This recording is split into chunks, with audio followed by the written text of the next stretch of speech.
He is a SportsCenter anchor and studio host for ESPN. We have the pleasure in welcoming Michael Eaves onto Hoopsology. Welcome, Michael.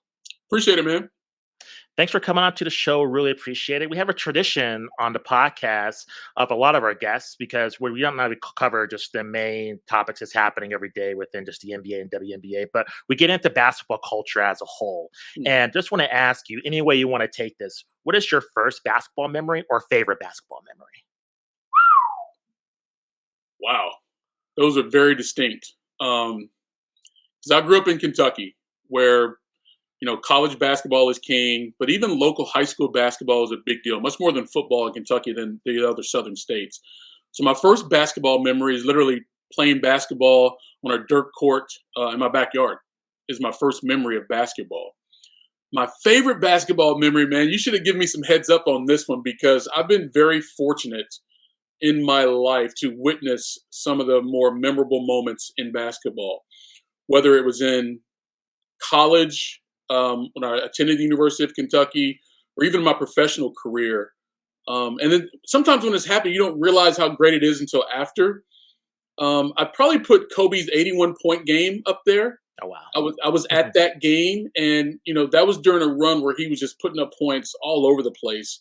And so for him to go off early, it just didn't necessarily mean anything other than what we've seen. But once you get to the second half, you start looking at the scoreboard. He's already got 60, and he's like, wait, he's got 70. He's going to pass Elgin Baylor, and all of a sudden he's got 81. I think looking back, that was definitely one of my favorite moments because I was there and I was working that night on the Lakers telecast. So I want to since you mentioned Kobe, I want to talk about the media and way basketball is covered.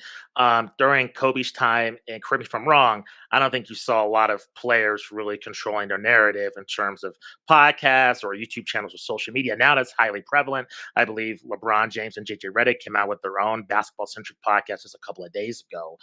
Where do you see I guess the media industry when it comes to the hoops going in terms of how consumers and fans consume just their highlights in particular within the basketball world? Do you think it's a great thing that players are kind of getting in, showing a different perspective that's been normally not shown previously? Like, what do you think of kind of this rise of Draymond Green, LeBron, other players getting into the media space even while they're still playing?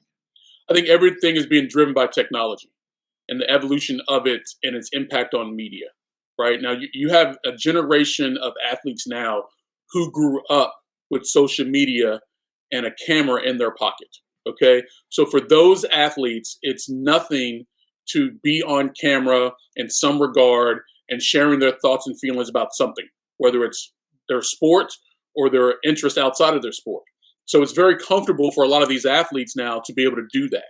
Prior to this latest generation, and even like when I was first coming into the business, so much of sports coverage was driven by newspapers and not television. The games were on TV, but the coverage was in the newspaper, right? And that clearly started to evolve as well as technology changed. And then social media came in and how people consume news. That's why you have the Adrian Wojnarowskis and the Adam Schefters become so popular because they could get the news much faster and not have to wait for the newspaper in the morning. Right. And then from a SportsCenter standpoint on ESPN, that's where you went to go see highlights all the time, or maybe even your local sportscast, depending on what market you were in. But now you don't have to wait for that appointment television. Now you can get the highlights sent right to your phone. Right. So that evolution has changed how fans consume their sports. And as it relates to the athletes themselves, look, I think it's great. And anytime that some athlete wants to be in a position to present their thoughts and feelings on a particular topic, whether it's their sport or something else. So I'm happy for Draymond and JJ Redick and all these other athletes who have these podcasts, and some of them are actually very entertaining. My concern is, and I'm a journalist, so in this regard, I'm probably biased, but even not, like there are certain things that I see as it relates to media that I can see becoming an issue. What you want is genuine truth, okay? From an athlete, from a coach, whomever. You want genuine truth. And if athletes are only sharing their feelings and narrative on their platforms, I don't know how genuine that truth is always going to be. Because we as humans, we are protective by nature. And so if you want to protect certain aspects of your narrative, it's easy to do if the only person you're talking to is either yourself, like mostly Draymond's podcast is, or other athletes, like Gilbert Arenas. Like, Gil's podcast has been very popular, but you don't have a true journalist on those podcasts asking questions and follow-up questions and challenging answers. That is what you get from journalism. And I think a lot of people in society now, they can't tell the difference, or they choose not to, between a journalist and someone that's just in media. Okay, just because you're on television or just because you're writing a blog does not make you a journalist. That is different, right? I have a journalism degree, but not everything I do on ESPN is always journalism, right? So I go back and forth sometimes. Stephen A. Smith is a journalist, but the majority of stuff he does now is not journalism. But we've seen him go back and forth sometimes when he's reporting news, source news, whatever. That is being a journalist. And when you do an interview, when you're having a conversation with an athlete or a coach, you have to go back to journalism sometimes to get that genuine truth. And that, to me, is invaluable as it relates to storytelling. And that's really what fans want. Now, if you're just a fan of LeBron and you just want to hear all good things about LeBron, then there's a place for you to go do that. But if you want the genuine truth, then you need to have him in an interview setting with a true journalist asking questions to get that genuine truth. And I'm a little fearful that dynamic is going to go away, because now the players don't need people in traditional media roles in order to get their narrative out there. As you said, they can do it themselves. And when you do it yourself, you can control the narrative a lot, and sometimes you leave things out purposely. So are you worried that this might trickle down to even college or prep athletics with NIL, just because now you're getting to a point to where, high school athletes are controlling their brands, college athletes are controlling their brands a lot earlier than when they get into the pros. So, normally you would have journalists asking these questions, but since they might have a podcast where they're in college, they might not need the narrative of a journalist. Are you worried that, journalism might be phased out even at an earlier phase prior to the pros? Well, I'm worried about it not just in sports, but just overall in society, whether it's political reporting, educational reporting, finance. Yes, I'm concerned about journalism and what some people are literally trying to do to it, whether it's Elon Musk or Donald Trump or whoever's trying to sow discord in what is truly a pillar of our society is journalism. Going back to the founding fathers, I mean, that is just what our society has been based on as it relates to checks and balances and how our society is going to be run. Journalism has that key role in it. So I'm concerned about it overall. But to answer your question, yes, it is going to trickle down to college athletes and high school athletes, because everything else does when it comes to athletics and sports, right? The younger generation, they get their lead from the current stars in their respective sports. I was the same way when I was a basketball player growing up. I looked at Charles Barkley as one of my basketball idols. A lot of things he did, I did. On the court, tried to, same thing. And then you see how guys dress back in the day in the 80s and the 90s. Athletes, the way they dressed going to games was, very sharp. And so I would try to dress up on occasion as well, because Michael Jordan was doing it, right? Because Larry Bird was doing it. Well, Larry not so much, but Magic Johnson was doing it. And so all of those things do trickle down. And if athletes today, especially professional athletes, can get out there and provide a way for other guys to follow, then those younger players and younger athletes are definitely going to try to emulate exactly what they see. So I want to transition. I want to get your thoughts on Caitlin Clark. I believe there was a poll that came out by Seton Hall Sports Poll, said by a 2-1 margin, Caitlin Clark is the best known college basketball player in America. And you're on the pulse of what's happening within the sports world. To the best of your synopsis, can you kind of describe when you first knew that Caitlin Clark was not only going to be, of course, as a phenomenon within women's college basketball, but just all of sports? Did you kind of have a feeling, or when you're doing a highlight, you're like, hey, there's something different about this athlete? I'd probably say for me specifically, it was her sophomore year when I really took notice of just how damn good she is. She's phenomenal as a basketball player. Her skill set, her IQ, and her tenacity and her will to win. Like, she has the perfect combination of a superstar athlete, regardless of the sport. She has that combination. So that's when I first realized how good she is and what her potential could be. And then it wasn't until her junior year, last year, when I saw her stardom start to take off. And that had a lot to do with the way she plays. Okay, we are a star-driven society. We should never forget that as it relates to what is popular uh, on a day-to-day basis in this country. It is driven by stars, and the way she plays makes you want to watch her. Whether you are an Iowa fan or an Iowa hater, or a Caitlin Clark fan or a Caitlin Clark hater, you are drawn to watch her. Similar to how Michael Jordan played when he first came into the NBA, or even in college, but especially when he came to the NBA. The way he played made everybody watch him. That's the impact that she has had on the women's game specifically, and now on college basketball as a whole, crossing into the men's game in terms of who knows who, right?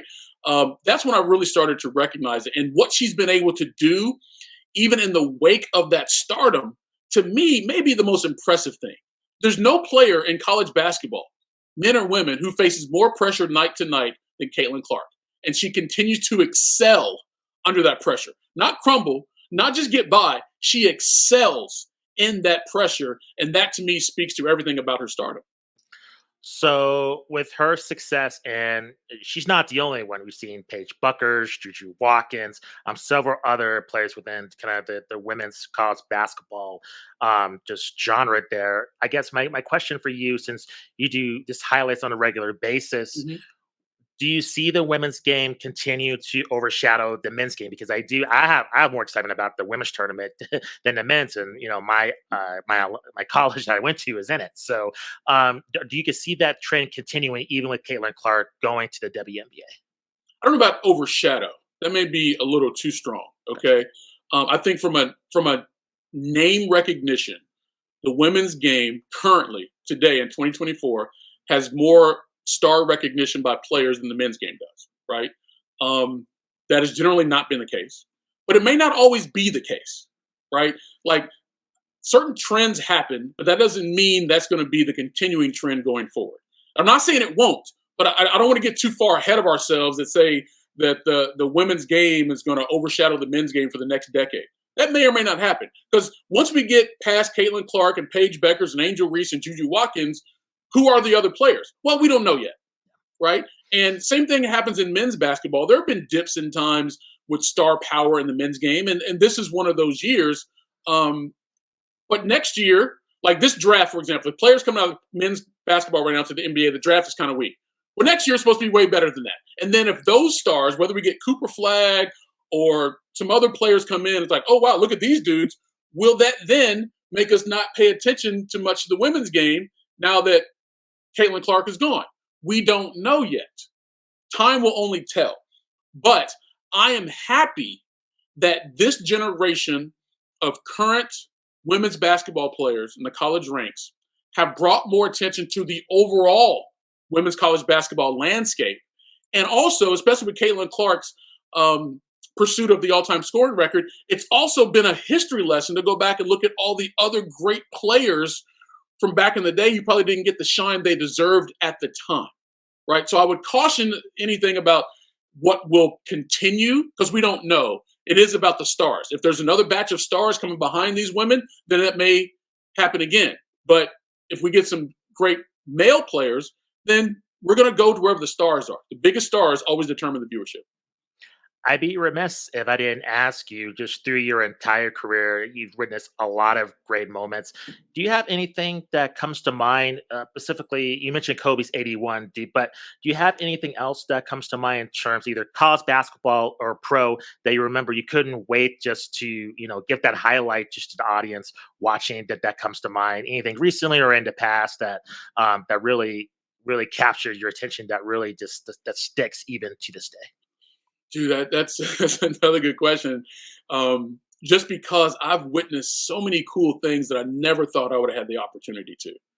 The Mike Tyson Lennox Lewis fight in Memphis, Tennessee in the early 2000s was by far the most excitement and energy I've ever felt prior to a sporting event.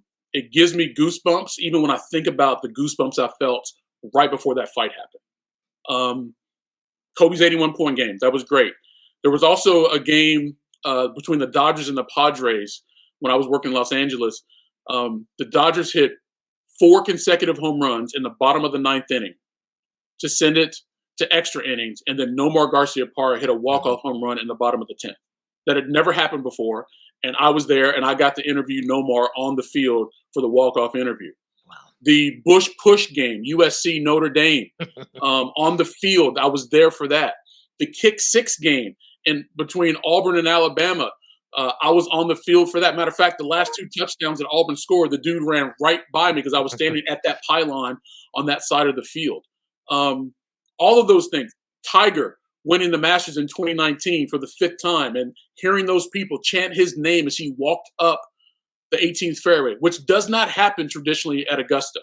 Um, because they've all been so cool and so unique. I was at the Gonzaga game and UCLA when Adam Morrison, they're trying to get to the Final Four, and UCLA was down like 9 points in the final minute and a half or something. They came back and won that game.